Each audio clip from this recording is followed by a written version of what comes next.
লোহিত সাগর যেন রীতিমতো নরকে পরিণত হয়েছে আমেরিকানদের। এই জলপথ নিয়ে এখন তারা এতটাই ভয়ে যে বেসামরিক বাণিজ্যিক জাহাজ চলাচল বন্ধ করতে বাধ্য হয়েছে দখলদার ইসরায়েলের পৃষ্ঠপোষক দেশটি। ইয়েমেনের প্রতিরোধ যোদ্ধাদের কাছে এটি আমেরিকানদের আরও একটি পরাজয় মনে হচ্ছে এই ঘটনাকে। এটি আমেরিকার জন্য বিলিয়ন বিলিয়ন ডলারের ক্ষতি বয়ে নিয়ে আসবে। আমেরিকার এই দুরবস্থা দেখে অলক্ষ্যে অট্টহাসি হাসছে ইয়েমেনের প্রতিরোধ যোদ্ধারা।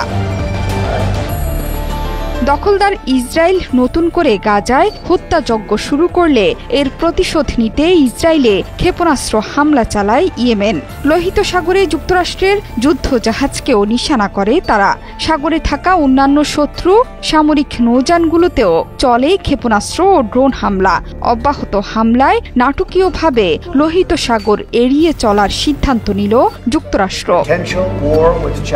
যুক্তরাষ্ট্রের জাতীয় নিরাপত্তা উপদেষ্টা মাইক ওয়ালটস জানিয়েছেন, বিপদ এড়াতে যুক্তরাষ্ট্রের পতাকাবাহী ৭৫% পণ্যবাহী জাহাজ সুয়েজ খালের পরিবর্তে আফ্রিকার দক্ষিণ উপকূল ঘুরে চলাচল করবে। শেষবার প্রণালীতে গেলে যুক্তরাষ্ট্রের একটি ডেস্ট্রয়ার ২৩ বার হামলার মুখোমুখি হয়েছিল বলে জানান এই উপদেষ্টা।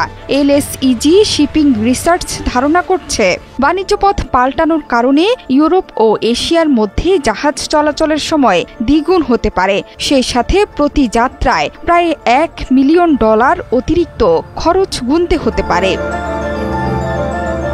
ভূমধ্যসাগর ও ভারত মহাসাগরের মধ্যে অবস্থিত গুরুত্বপূর্ণ নৌপথ হচ্ছে লোহিত সাগর। এটি ইউরোপ ও এশিয়ার মধ্যে সংক্ষিপ্ততম বাণিজ্য পথ। এই পথে যুক্তরাষ্ট্র সহ পশ্চিমাদের উদ্বেগের বড় কারণ হয়ে দাঁড়িয়েছে ইয়েমেন। ২০২৩ সালের অক্টোবরে গাজায় নির্বিচারে হামলা চালায় ইসরায়েল। গাজা যুদ্ধে ইসরায়েলকে সমর্থন দেয় যুক্তরাষ্ট্র। এর প্রতিবাদে লোহিত সাগরে চলাচলকারী ইসরায়েল সংশ্লিষ্ট জাহাজ নিশানা করে হামলা শুরু করে ইয়েমেন। অব্যাহত হামলায় লোহিত সাগরে জাহাজ চলাচল বন্ধ করে ভিন্ন নৌপথ ব্যবহার করে পশ্চিমারা। এতে করে সমুদ্রবাহিত আন্তর্জাতিক বাণিজ্য বাধার মুখে পড়ে। বেকায়দায় পড়ে ওয়াশিংটনও।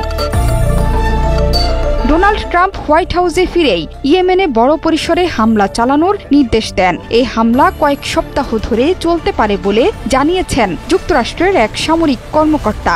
হামলার বিষয়ে ট্রাম্প তার ট্রুথ সোশ্যাল নামের সামাজিক যোগাযোগ মাধ্যমে দেয়া পোস্টে বলেন, তোমার সময় শেষ, আর আজ থেকেই তোমাদের হামলা বন্ধ করতে হবে।